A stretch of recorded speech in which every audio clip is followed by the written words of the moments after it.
manjedoura vazia, e a cruz também está vazia, e o sepulcro vazio está, vazio está. Manjedoura vazia, e a cruz também está vazia, e o sepulcro vazio está,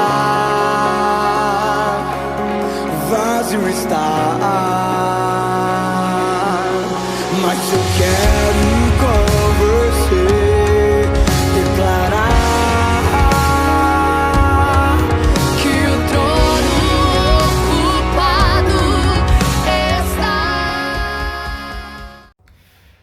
Graça e paz a todos. Espero que vocês todos estejam muito bem. Eu queria compartilhar uma palavra com todos vocês. Eu estava pensando num versículo bem conhecido que nós citamos muitas vezes, que está no livro do apóstolo Paulo, quando ele escreveu aos Efésios, capítulo 4, versículo 29. Diz assim: nenhuma palavra torpe saia da boca de vocês, mas apenas a que for útil para edificar os outros, conforme a necessidade, para que conceda graça aos que a ouvem. Muitas vezes temos falado sobre o poder das palavras. Até na última mensagem que a pastora Rita trouxe, ela falou sobre isso, sobre o poder das palavras. E quando eu olho para esse texto, quando há uma proibição, um conselho, de maneira que a gente não fale palavras torpes, eu fiquei pensando a respeito desta palavrinha, torpe. Algumas vezes nós já falamos que seriam palavras podres, palavras venenosas, palavras enfermas. Mas quando você pensa sobre isto e sobre o significado desta palavra, e uma vez que quando a palavra de Deus fala, ela fala conosco primeiro. Primeiro ela fala para nós. Então toda palavra que você fala antes de você ofender alguém, denegrir alguém, rebaixar alguém, destruir alguém, primeiro você é afetado por esta palavra,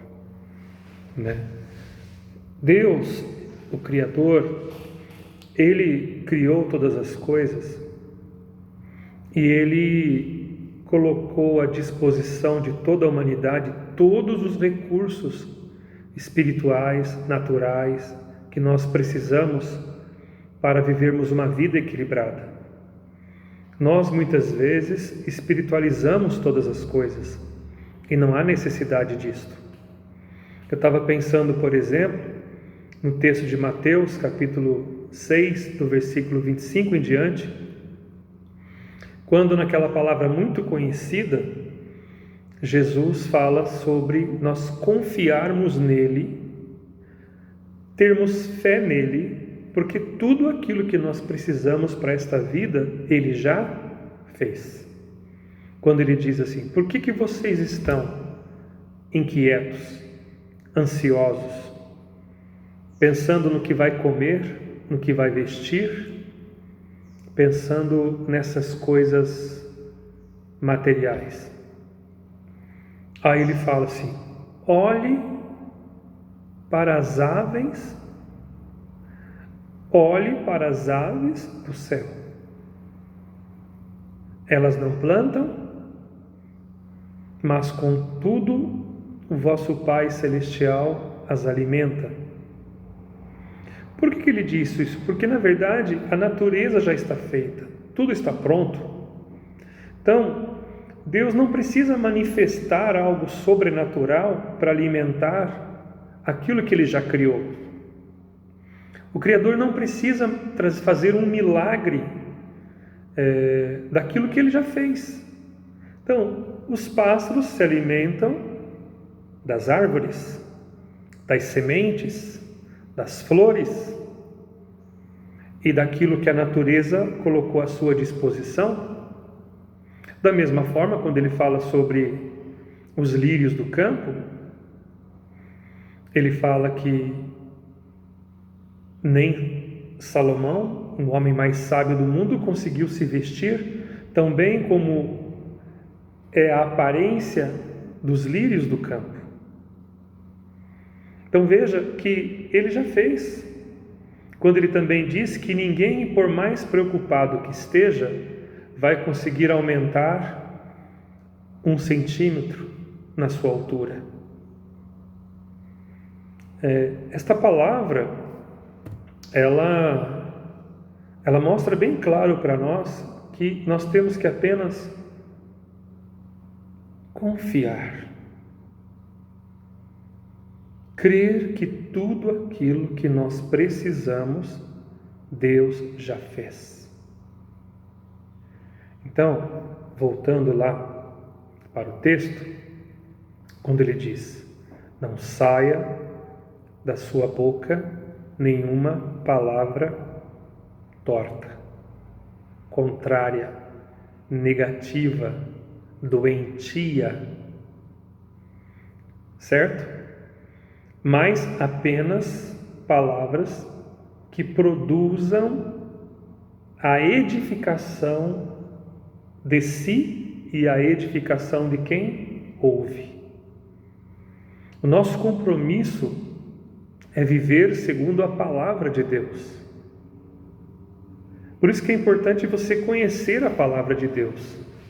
Porque conhecendo a palavra de Deus, você vai falar o quê? Você vai falar das coisas alinhadas com a palavra do Senhor. A gente já falou para vocês que todos os princípios estão na Bíblia, estão no livro. Os princípios para uma vida vitoriosa, para o espírito, para a alma e para o corpo. Para todas as áreas da nossa vida, o Senhor já proveu. Ele não vai fazer, Ele não vai prover. Ele já fez.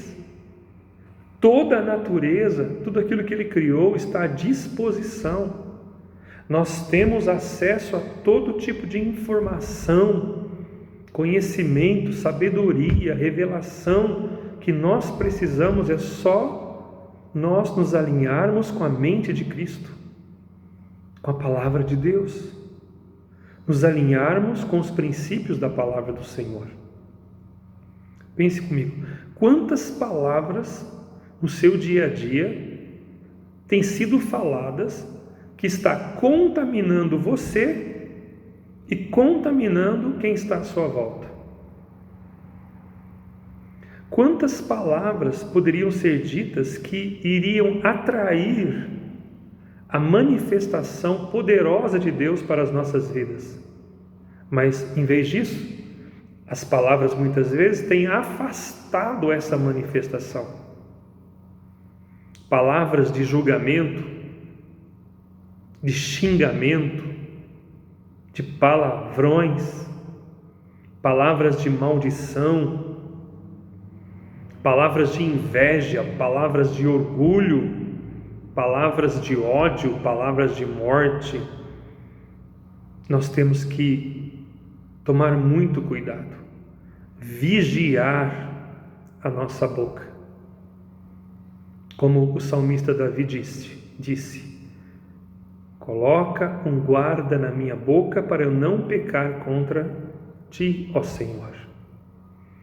Nós temos que prestar muita atenção, amados. Por isso que no princípio deste tema, Tiago fala que nós temos que ser o quê? Tardio no falar e pronto a ouvir. Nós temos que ser mais ouvido do que boca. Porque muitas vezes, pelas muitas palavras, nós somos contaminados. Nós somos derrotados. Por isso que é muito importante você se encher a sua mente da palavra de Deus, dos conselhos divinos, dos princípios divinos.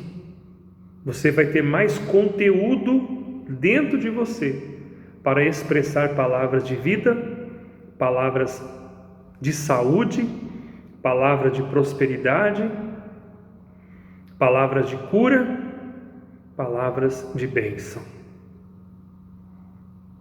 Correto? Então, muitas vezes as coisas não estão acontecendo com você, não é porque Deus te esqueceu, te abandonou, que você é diferente, que você não merece, não. É porque as palavras estão afastando você daquilo que Deus criou para você. Daquilo que Deus já fez para você. Vamos prestar atenção naquilo que estamos falando? Não saia da vossa boca nenhuma palavra que contamina, palavra estragada, palavra maldita.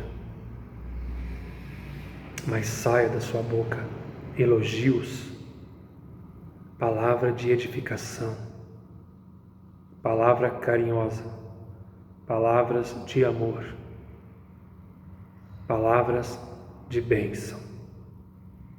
É assim que nós devemos nos esforçar para viver.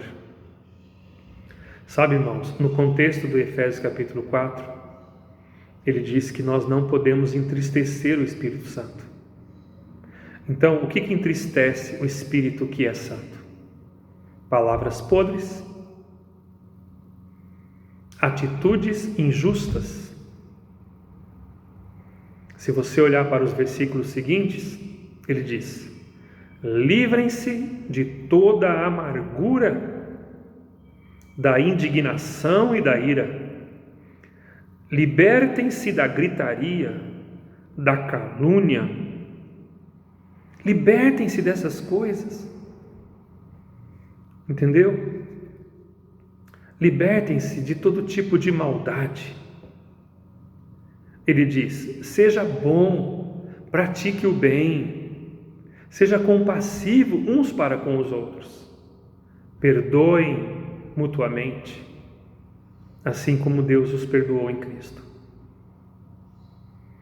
Se nós vivermos pelos princípios da palavra de Deus, nós seremos mais do que vencedores. O Senhor não quer que você viva uma vida aparentemente religiosa, mas uma vida de justiça.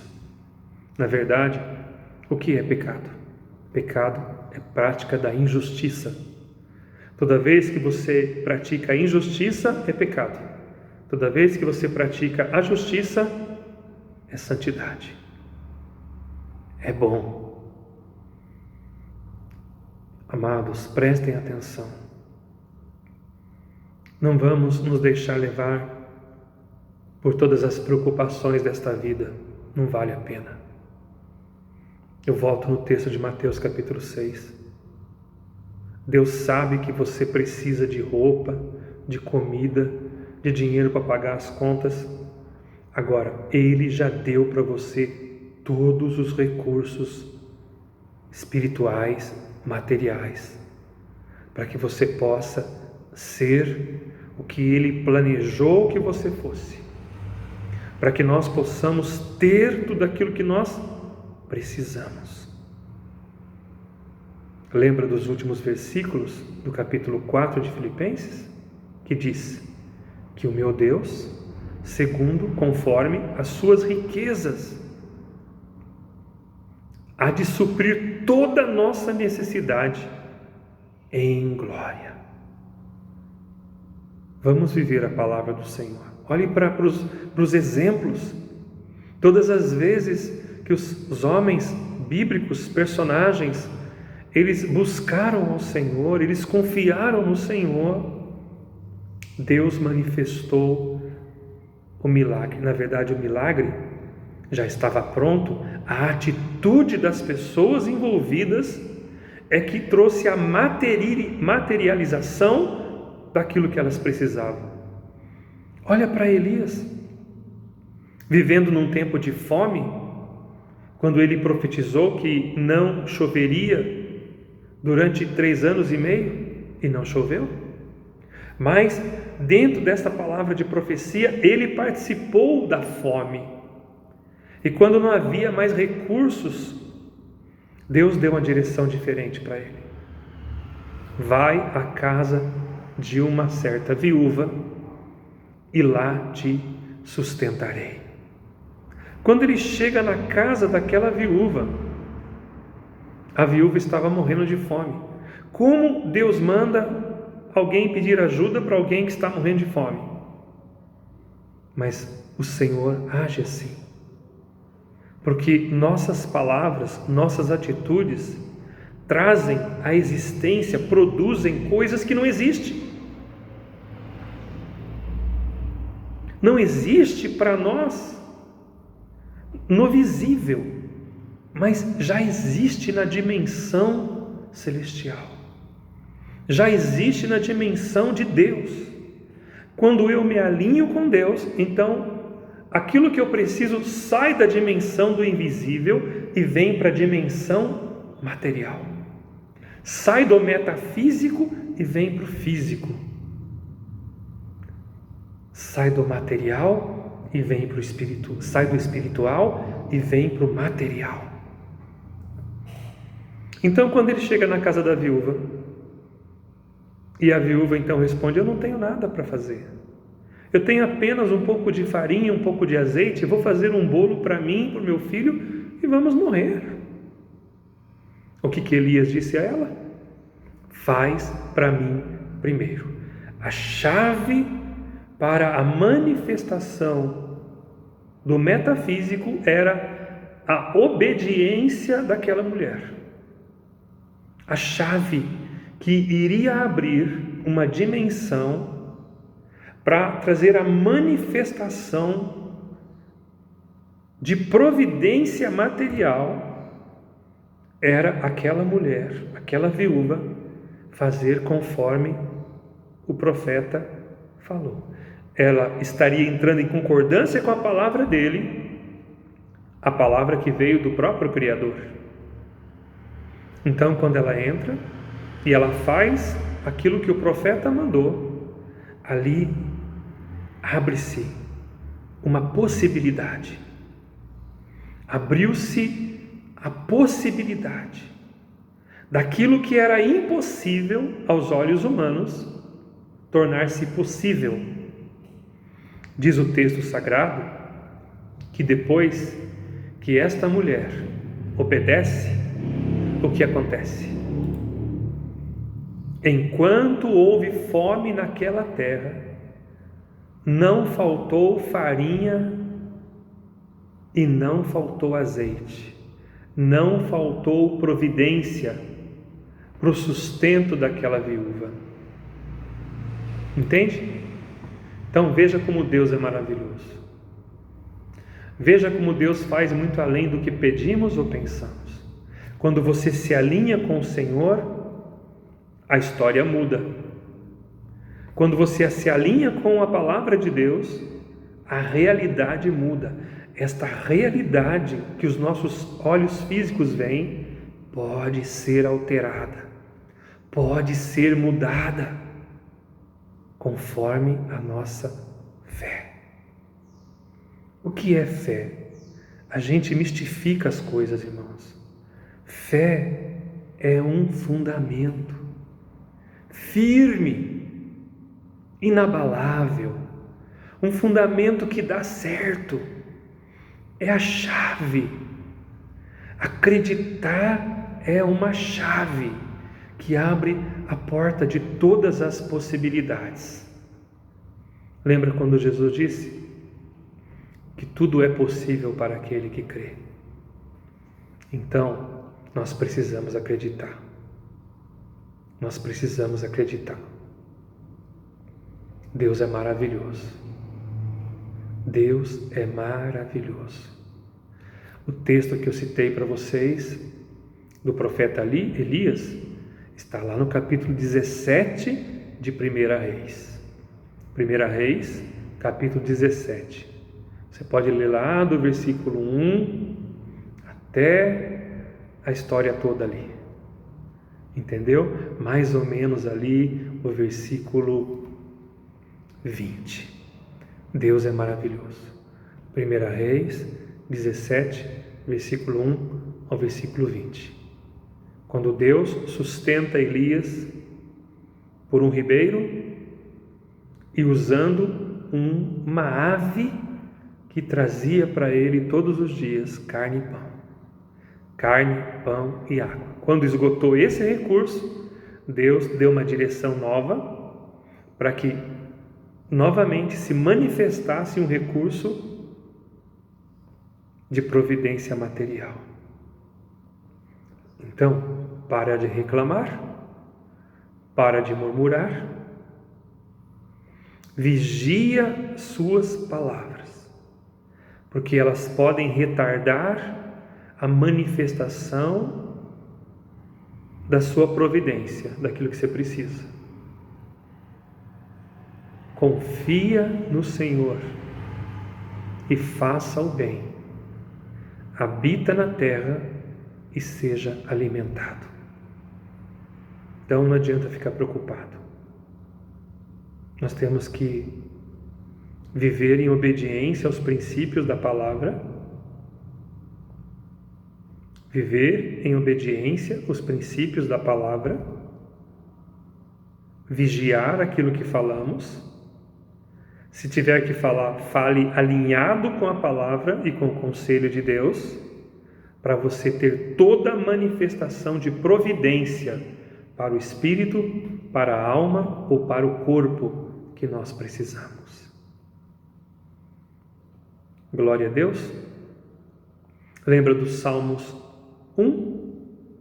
O segredo da providência? Quando ele diz o quê? Bem-aventurado, feliz, realizado será aquele que não anda no conselho. O conselho é uma direção. O conselho é um princípio pelo qual nós vamos colher o bem ou colher o mal. Feliz aquele que não procura, não imita, não vive segundo o conselho daquele que não é sábio, daquele que é louco, insensato. Então, gente, aceitar o conselho do ímpio é aceitar a direção errada, o conselho errado. O conceito do ímpio, o padrão do homem mau. Não ande segundo o padrão do homem maligno, injusto. Pelo contrário, vá pelo conselho do Eterno. Então, é feliz o homem que não anda segundo o conselho dos ímpios. É feliz o homem que não se assenta na roda dos escarnecedores. Aquela roda que não edifica, aquela roda que solta um monte de palavras torpes, palavras malignas, palavras malditas, palavras que destroem. Então, não fique numa roda de palavras que não acrescenta nada para a sua vida, que não edifica, que é uma perca de tempo. Não fique. E outra, não pare, não se detenha no caminho dos pecadores. Se você perceber que você errou, que você pecou, se arrependa e abandone, mas não permaneça no caminho do pecador. Não se fixe no caminho do pecador, não pare, não se detenha. Pelo contrário, tenha o seu prazer na lei do Senhor, nos conselhos do Senhor, no caminho, na direção do Senhor. Nesta lei, pense de dia e de noite. Nos princípios divinos, pense de dia e de noite. Sabe o que ele fala que vai acontecer com você? Se você fizer essas 4 coisas, não anda no conselho do ímpio, não vai no caminho dos pecadores,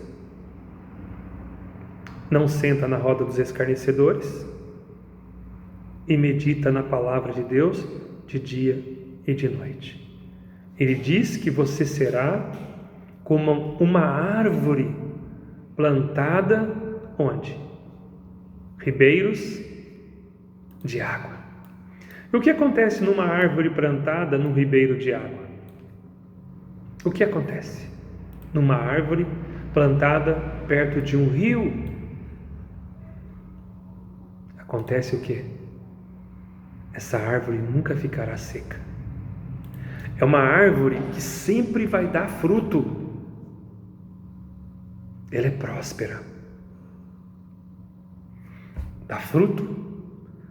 Uma árvore perto de um ribeiro nunca tem folhas murchas. Tudo que esta árvore faz, ela prospera. Então, o homem, a mulher que anda segundo o padrão de Deus, tudo que ele fala, tudo que ele faz, ele prospera. Você quer prosperar?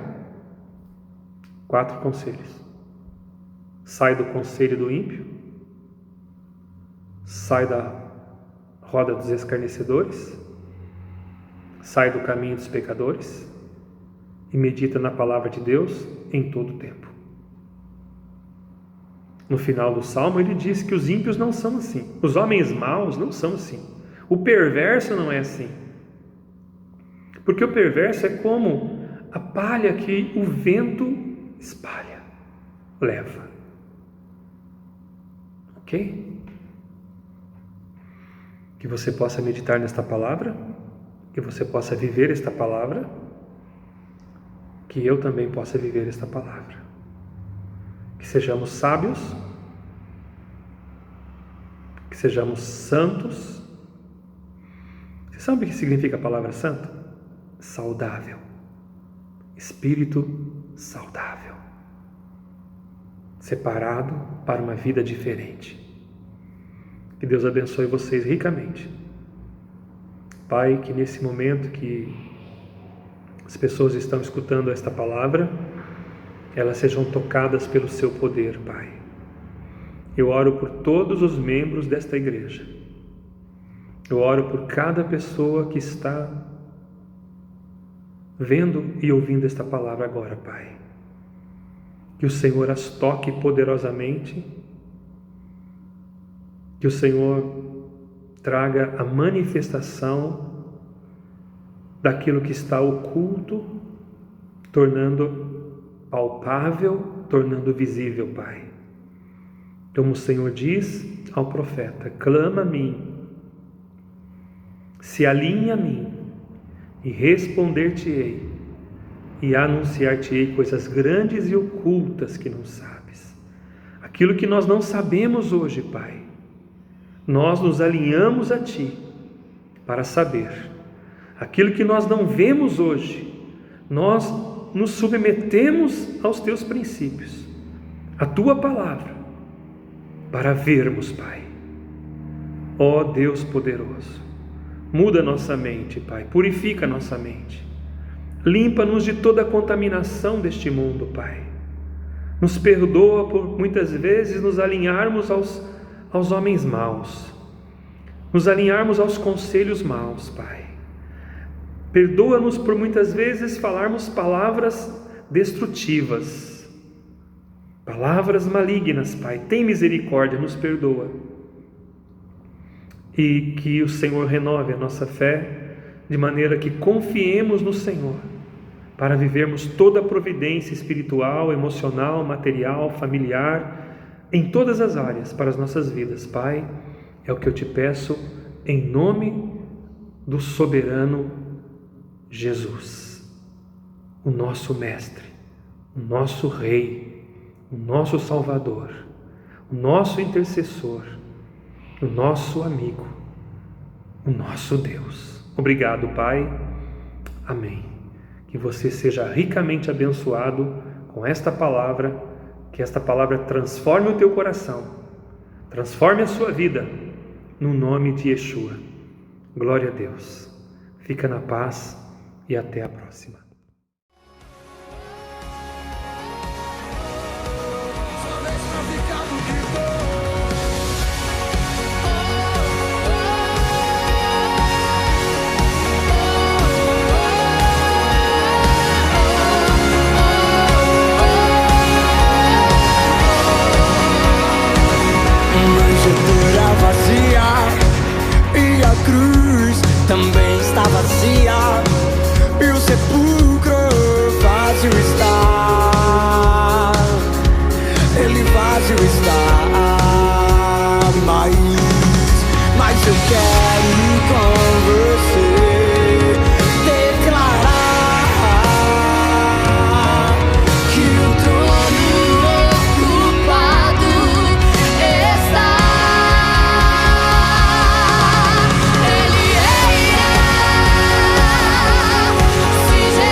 amado por mim. Alguém crê nisso? Desprezado foi, mas hoje é amado por mim. Ele foi machucado,